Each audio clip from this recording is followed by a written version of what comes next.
ప్రభువైన యేసుక్రీస్తు నామములో మీ అందరికీ వందనాలు. నేటి దేవుని వాక్యము హబక్కూకు గ్రంథం 3వ అధ్యాయము 17-18 వచనాలు. అంజూరపు చెట్లు పూయకుండినను, ద్రాక్ష చెట్లు ఫలింపకపోయినను, ఒలీవ చెట్లు కాపు లేక ఉండినను, చేనిలోని పైరు పంటకు రాకపోయినను, గొర్రెలు దొడ్డిలో లేకపోయినను, పశువులు సాలలో లేకపోయినను, నేను యెహోవా యందు ఆనందించెదను. ఎల్లప్పుడూ సంతోషంగా ఉండటం సాధ్యమేనా? ఈ ప్రశ్నకు లోకం వైపు నుండి జవాబు చూడాలనుకుంటే అది సాధ్యం కాని పని.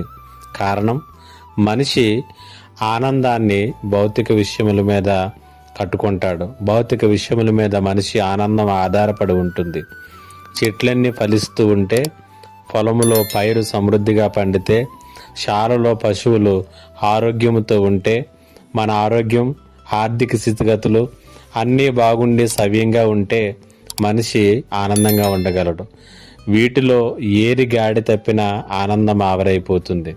హబక్కూకు గ్రంథం 3వ అధ్యాయము 17-18 వచనంలో భక్తుడు ఏమీ లేకపోయినా నేను సంతోషంగా ఉన్నాను అంటున్నాడు. ఇది నిజంగా ఆశ్చర్యం అనిపించవచ్చును, కానీ ఇది వాస్తవం.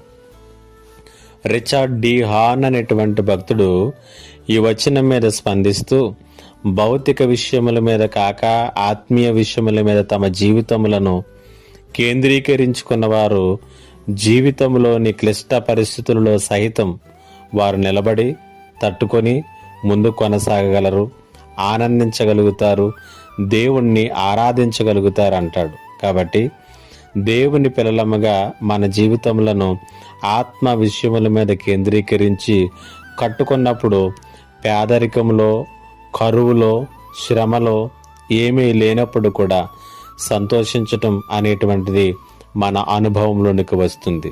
ఒక విశ్వాసిగా ఇలాంటి అనుభవంలో నీ జీవితాన్ని చూసుకోగలుగుతున్నావా? ఆలోచన చేసుకో. అట్టి విశ్వాసంలోనికి పరిశుద్ధాత్మ దేవుడు మనలను నడిపించునుగాక. ఆమేన్. ప్రార్థన. మా గొప్ప దేవుడు అయిన తండ్రి, నీకు వందనాలు. ఈ మాటల చేత ప్రతి ఒక్కరిని కూడా బలపరచుమని యేసు నామములో అడిగి వేడుకొనుచున్నాను తండ్రి. ఆమేన్.